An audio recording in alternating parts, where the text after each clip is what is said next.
le mariage homosexuel est l'aboutissement inévitable du mariage d'amour. On ne peut pas faire autrement.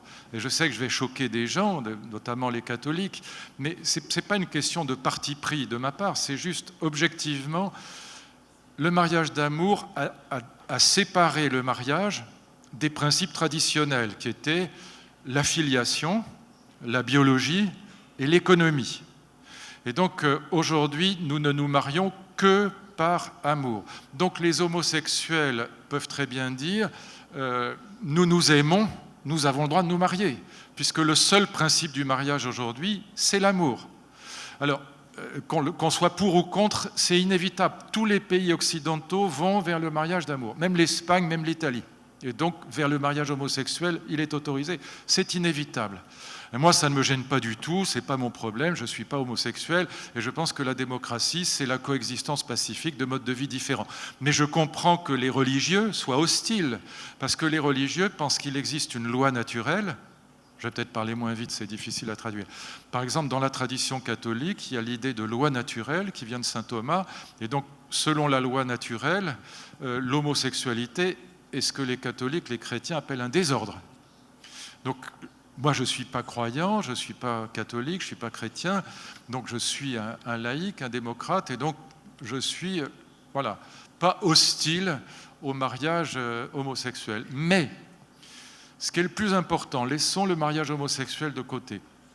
Ce qui est le plus important, c'est que je ne crois pas que la filiation soit importante.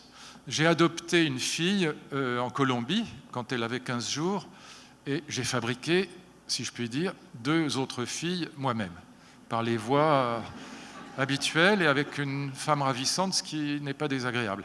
Mais voilà, j'ai 3 filles, donc une adoptée et 2 filiations biologiques normales, et je peux vous dire, ce n'est pas pour faire l'intéressant, je donnerais ma vie pour n'importe laquelle des 3. Voilà, et je les aime plus que tout au monde. Les 3 pareil. Et ma première, mon bébé colombien, c'est l'amour de ma vie. Voilà. Et donc, la filiation, pour moi, c'est pas important. Qu'est-ce que c'est que l'éducation ? Et je termine avec ça, je ne veux pas parler trop longtemps, mais c'est très très important pour moi, ce que je vais vous dire. Je pense que c'est vraiment vital. L'éducation, c'est 3 choses. 1, c'est l'amour. Si vous n'avez pas aimé un enfant, vous ne lui donnez pas de capacité de résilience, comme dit Boris Cyrulnik. C'est-à-dire la capacité de rebondir face aux grands accidents de la vie. Quand on a été aimé par ses parents, on peut toujours rebondir. Votre femme vous quitte, votre mari vous quitte. Bon, c'est triste, c'est terrible, mais vous savez que vous pouvez être aimé. Et donc on s'en remettra.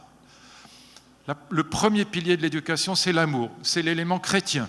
Ça vient du christianisme, grande philosophie de l'amour. Le deuxième élément, c'est la loi.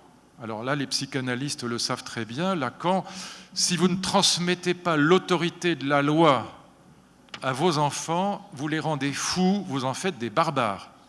Même si vous voulez faire des révolutionnaires, il faut d'abord donner la loi. Que votre oui soit un oui, que votre non soit un non. Ne négociez pas avec les enfants, ce n'est pas des syndicats. Et le troisième élément de l'éducation, c'est les savoirs, c'est les grandes œuvres. Il faut transmettre les savoirs, les grandes œuvres. Qu'est-ce que c'est qu'un grand professeur ? C'est quelqu'un qui vous fait aimer même les mathématiques, même la géographie, Dieu sait. Et voilà, c'est quelqu'un qui vous fait découvrir des savoirs pour lesquels vous n'aviez aucune passion.